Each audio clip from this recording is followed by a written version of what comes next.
Weather 8 for the most accurate forecast in the Ozarks. Well, Jamie, I thought that rain yesterday would make in for colder temperatures, but then we wake up this morning, still feels like spring almost. Really not bad at all. I mean, temperatures this morning were in the low 50s. Now, it didn't really get much warmer from there, but we managed to have a lot of sunshine today, and temperatures got into the upper 50s. Beautiful finish to our Tuesday after what was a wet finish yesterday. Rainfall totals, and we'll back this up, rainfall totals were heaviest here along I-44 and also across northeast Arkansas and southeast Missouri. Now, this wasn't a surprise, expecting the kinds of rains that we had in that location, but this was a little bit of a surprise to have this band of heavier rainfall, generally 1 to 2 inches along the interstate, with a few places in there topping 2 inches of rain. It's dry now. Things are quiet. A little high cloudiness moving through our skies currently. The rough stuff has made its way into the southeastern United States. We've got a tornado watch in effect for western Georgia. That extends down into southeast Alabama. Severe thunderstorm watch here in Mississippi. And there has been severe weather today. In fact, what we're looking at is the last 24 hours, storm reports.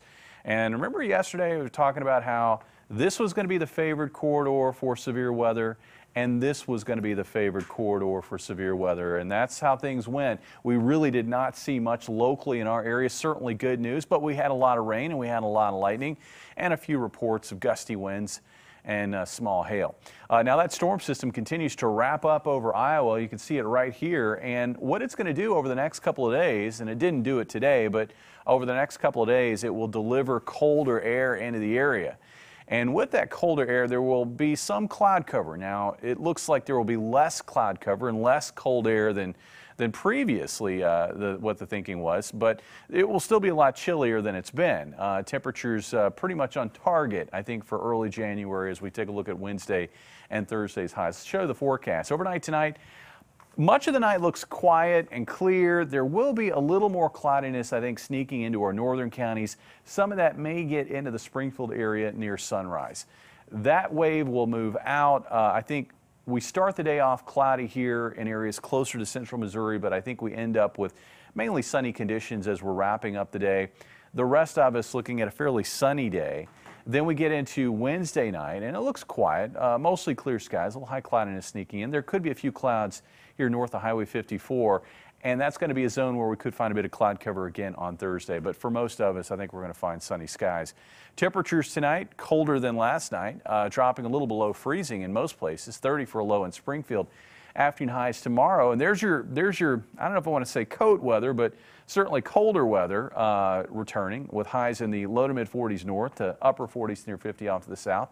Expecting a high of 46 in Springfield, and with breezy west winds, it's going to feel pretty chilly out there, especially in the shade. Looks like tomorrow night will be even colder with lows in the upper 20s and low 30s.